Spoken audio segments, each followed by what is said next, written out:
皆さんこんにちは、ゆいちさん F です。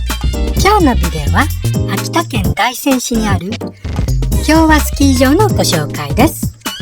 3つの大仙市にあるスキー場のうち2つ、大台、大曲ファミリーは先日すでにご紹介させていただきました。今日の動画はその残りの1箇所となります。場所は旧氷和町にあり、最寄り駅は秋田新幹線奥羽本線の羽後疎開となっています。スキー場にはペアリフトが2本設置されています。2つのペアリフトの間には谷があり、その2箇所は独立したゲレンデと言ってよく、連続して滑走することはできないと考えて良さそうです。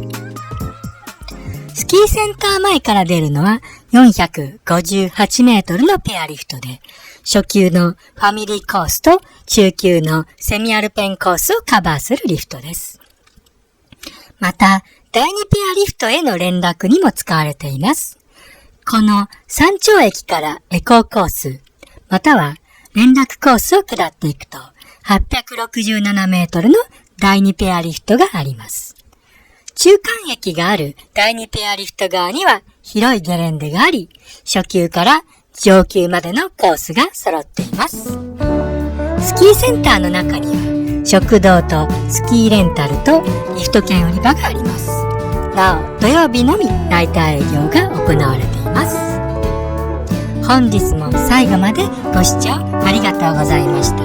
皆様のチャンネル登録をお待ちしております。